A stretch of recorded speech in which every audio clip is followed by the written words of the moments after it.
En el minuto 7 del primer partido de eliminación directa de la República Democrática del Congo en un mundial, un portero de 31 años de los suburbios del este de París vio a su delantero rematar un centro al fondo de la red de Inglaterra y algo cambió en el Mercedes-Benz Stadium de Atlanta. No solo para la República Democrática del Congo, sino para todos los espectadores. Porque lo que sucedió durante los siguientes 80 minutos no fue un partido de fútbol. Fue la historia de lo que ocurre cuando un hombre que pasó la mayor parte de una década siendo ignorado por el mundo finalmente tiene su momento y se niega a dejarlo escapar. Su nombre es Lionel Mpassi, y antes de hoy, a menos que estuvieras profundamente inmerso en el mundo del fútbol francés de categorías inferiores o del fútbol internacional africano, era casi imposible que hubieras oído hablar de él. No era un nombre conocido antes de este mundial. No juega en un club de la Liga de Campeones. No creció siendo perfilado por los principales medios de comunicación deportivos como el próximo gran portero. Creció en Meaux, un pueblo a unos 40 km al este de París, hijo de padres congalles, abriéndose camino discretamente en un sistema futbolístico extraordinariamente bueno para producir talento y casi igual de bueno para perderlo de vista. Esta es la historia de cómo un jugador que el mundo del fútbol pasó por alto constantemente se convirtió en el portero más comentado del planeta el primer día de julio de 2026. Empecemos por el principio, porque el principio importa aquí. Mpassi no surgió de un lugar tranquilo y sin infraestructura futbolística. Pasó por las canteras del Paris Saint-Germain y del Toulouse, dos clubes con importantes programas de desarrollo juvenil. Exactamente el tipo de trayectoria formativa que se supone que produce jugadores que llegan a tener carreras profesionales significativas al más alto nivel. Ser seleccionado por la academia del PSG, incluso a una edad temprana, no es algo que ocurra por casualidad. Ocurre porque hay un talento genuino allí que los ojeadores entrenados identificaron y siguieron. Pero aquí está la cuestión sobre los aficionados al fútbol, y esta es una verdad que no se discute lo suficiente. Producen muchos más jugadores de los que la élite del fútbol profesional puede absorber. Por cada canterano que llega a jugar la Champions League y ganar títulos internacionales, hay decenas de adolescentes igualmente talentosos que, al cumplir 18, 19 o 20 años, descubren que el camino a seguir no se parece en nada a lo que imaginaban cuando, con 10 años, fueron recibidos en el sistema del PSG. El fútbol es implacablemente competitivo en la élite y no le importa el potencial que hayas demostrado a los 15 años. Mpassi se encontró en esa situación. Tras su paso por el Toulouse, recaló en el Rodez, un club del Championnat National, la tercera división del fútbol francés. Ni la Ligue 1, ni siquiera la Ligue 2, sino la tercera división. Un mundo aparte del fútbol para el que se había estado formando en las categorías inferiores de dos de los clubes más importantes de Francia. Y se requiere una resiliencia psicológica muy específica para reconstruir la carrera desde esa posición, en lugar de simplemente concluir que el fútbol no funcionó. No solo sobrevivió en el RDZ. Se convirtió en su portero titular. Permaneció allí durante años, volviéndose indispensable, trabajando en cada aspecto de su juego, ganándose la confianza de entrenadores que no podían permitirse el lujo de rotar entre opciones costosas y necesitaban un portero completamente fiable semana tras semana. Ayudó al club a ascender a la Ligue 2, disputó más de 130 partidos en todas las competiciones y construyó discretamente una base de experiencia que no se puede fabricar de otra manera. No se pueden fingir tantos partidos. No se pueden acortar tantas temporadas de fútbol profesional. Cada una de esas apariciones contribuyó de alguna manera al portero que hoy se encontraba bajo los palos en Atlanta. El paso a la Ligue 1 se produjo el año pasado cuando el Xavi lo fichó, dándole su primer contacto con la máxima categoría del fútbol francés a los 30 años.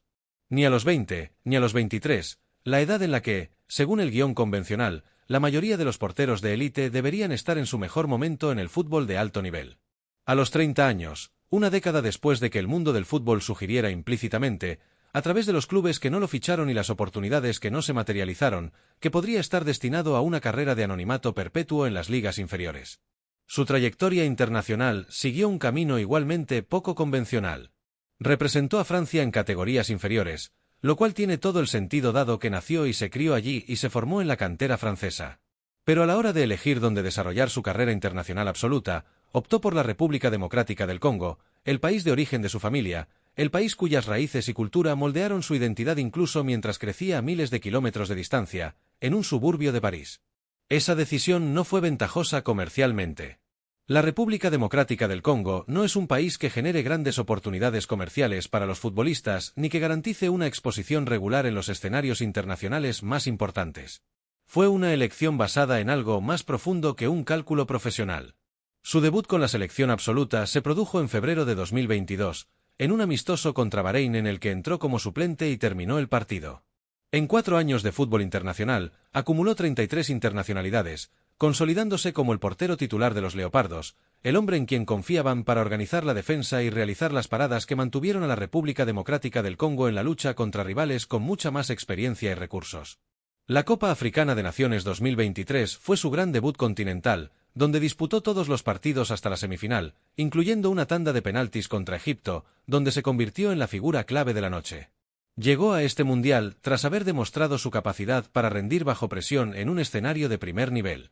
Lo que nadie fuera de la República Democrática del Congo esperaba era la magnitud de su actuación en Atlanta.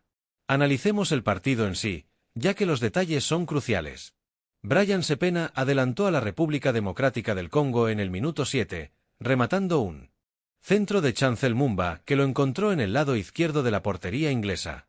A los 7 minutos, la República Democrática del Congo lideraba a Inglaterra, uno de los aspirantes al título del torneo, en su primer partido de eliminación directa. El Mercedes-Benz Stadium, un estadio majestuoso con techo retráctil y lleno hasta los topes, pasó de la expectación al asombro absoluto en cuestión de segundos. Lo que siguió durante los más de 80 minutos restantes de la primera mitad fue Imposi en su máxima expresión.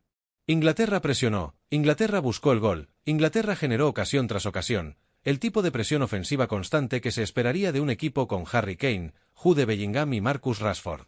Y cada vez que el balón llegaba a una posición que debería haber dado lugar al empate, allí estaba Imposi. Un centro de Declan Rice encontró a Bellingham en el lado izquierdo del área y este remató de cabeza con potencia y precisión, capaz de batir a casi cualquier portero del torneo. Imposi lo desvió con el brazo izquierdo, una reacción explosiva e instintiva que desafió el ángulo y el momento. Minutos después, Kane recibió el balón dentro del área, lo controló y lanzó una volea con la derecha hacia la portería en los últimos segundos antes del descanso. El tipo de remate que Kane marca con tanta regularidad, ya casi no se considera excepcional. Imposi se lanzó para atajar el balón, absorbiendo su abdomen antes de que cruzara la línea. Hubo más paradas, varias durante los 90 minutos que mantuvieron el marcador en 1-0 al llegar al descanso y continuaron en la segunda mitad mientras Inglaterra presionaba sin descanso en busca del empate que necesitaba. Su posicionamiento en todo momento, la forma en que leía hacia dónde iba el balón incluso antes de que se golpeara, la calma con la que organizaba la defensa frente a él entre esos momentos de intervención explosiva. Estas eran las cualidades de un portero en la cima de su rendimiento. Inglaterra finalmente encontró el empate. Harry Kane, quien se había convertido en el máximo goleador histórico de Inglaterra en la Copa del Mundo en el partido anterior, cabeceó un centro de Anthony Gordon hacia la portería. Y aunque Imposi llegó a tocar el balón, este aún tenía la fuerza suficiente para cruzar la línea. 1-1, la remontada que la calidad de Inglaterra siempre había hecho probable finalmente se completó. Pero el hecho de que Inglaterra, con esa plantilla y ese cuerpo técnico, necesitara hasta pasada la media hora de la segunda parte para empatar contra una nación que disputaba su primer partido de eliminación directa, lo dice todo sobre lo que Imposi produjo en las horas previas al gol del empate. Ahora bien, hay que tener en cuenta el panorama general. La República Democrática del Congo llegó a este partido como un equipo que disputaba su primer partido de eliminación directa en un mundial. Se habían clasificado para esta ronda gracias a una dramática remontada contra Uzbekistán, que no se confirmó hasta los últimos instantes de la fase de grupos.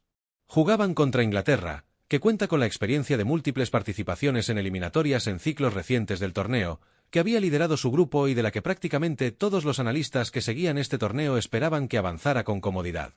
Y la razón por la que ese partido se decidió en el gol del empate, la razón por la que Inglaterra tuvo que esforzarse tanto, la razón por la que la primera parte terminó con la República Democrática del Congo aún por delante, se debió casi por completo a un hombre que hizo algo extraordinario bajo los palos.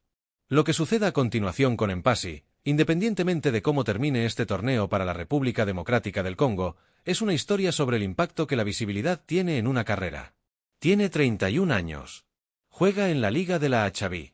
No tiene experiencia en la Champions League ni un trofeo importante en su palmarés. Lo que sí tiene ahora, después de hoy, es algo que no se puede comprar, fabricar ni conseguir por atajos. Un momento que todo el mundo del fútbol presenció en directo en el escenario más importante de este deporte. Las paradas ante los cabezazos de Bellingham, la atajada a Kane antes del descanso, la serenidad con la que dominó el área durante más de 90 minutos frente a algunos de los atacantes más talentosos técnicamente de todo el torneo. Son imágenes imborrables. Son los momentos que definen el legado de un portero, que se muestran en vídeos recopilatorios durante años y que se convierten en la respuesta a preguntas sobre este mundial. Esto importa por lo que significa para la idea general de quien tiene derecho a contar una historia en el fútbol. Este deporte tiene una extraordinaria capacidad para reducir a los jugadores a su perfil comercial, su valor de mercado, sus seguidores en redes sociales, el prestigio de los clubes que representan. Un portero del La Xavi en la liga no suele figurar entre los mejores según ninguna de esas métricas. Un portero congalés que pasó años reconstruyendo su carrera en las ligas inferiores francesas tras formarse en la cantera del PSG y descubrir que las puertas que esperaba no se abrieron. Ese no es el perfil que genera una cobertura mediática entusiasta ni grandes inversiones por parte de la maquinaria del fútbol moderno.